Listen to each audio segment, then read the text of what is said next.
So what do you think about the announcement that has just been made by Mnangagwa? Yeah, I mean, it was expected that this was going to be extended because of a number of reasons.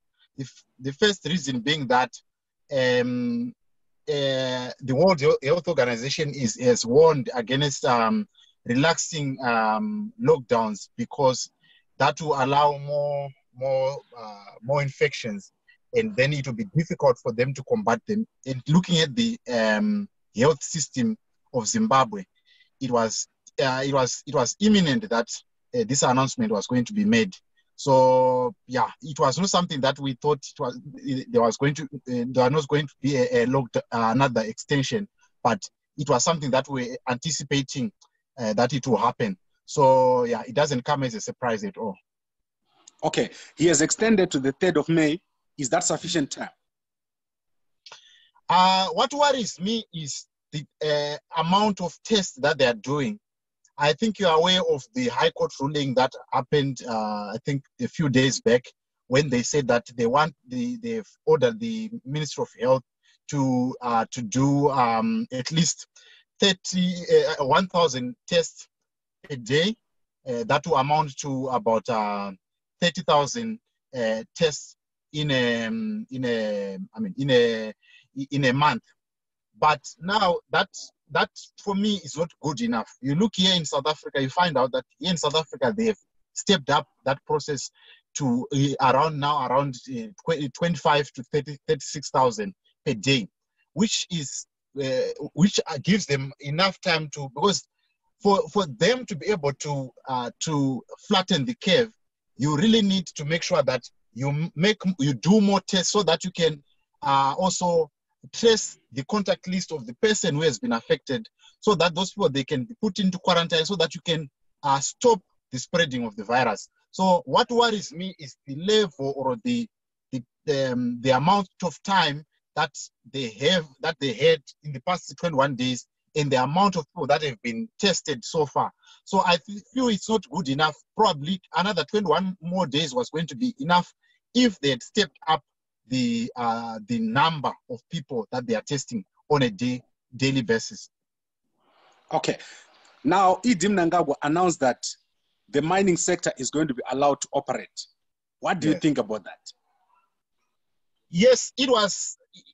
You look at our economy is actually defunct, and probably the mining sector and the manufacturing sector, that is the only industry that is functioning at the moment, and probably that can sustain the economy or at this point in time. So I really feel like, of course, it was necessary, but looking at our resources that we have on the ground, these are some of the things that I start to ask myself whether it is a good move, because we do not have even the protective gear.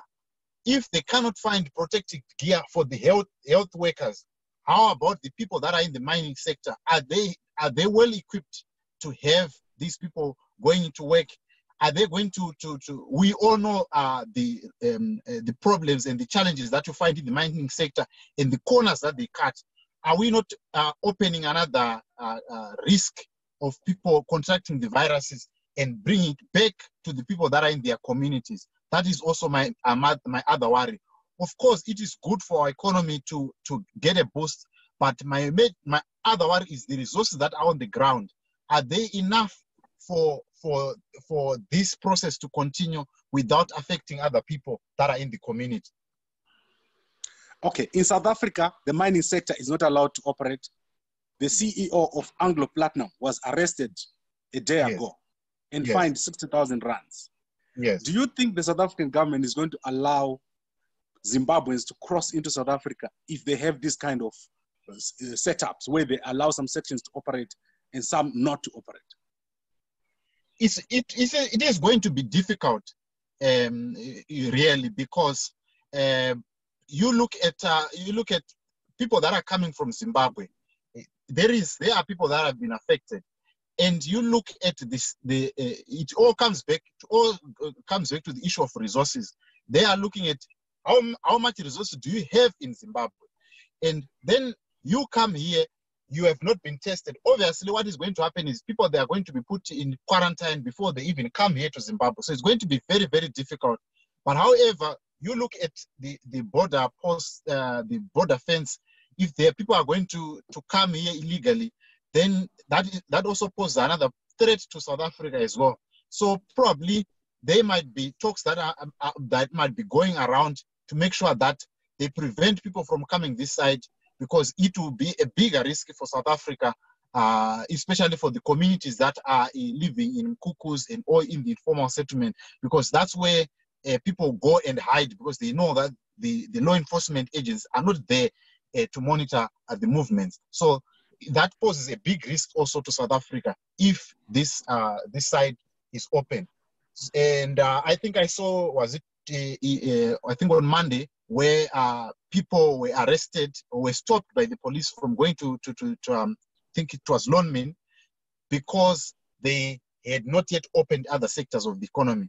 But having said that, I know probably South Africa might be thinking of opening the mining sector after these 14 days. But Zimbabwe, probably they've taken a step ahead of South Africa because of knowing the state of the economy that they have at the moment. South Africa's economy is much better than the economy of Zimbabwe. Probably that is the difference between the two. Okay. So do you think this is going to be the last lockdown extension in Zimbabwe, or are they going to come up with another one?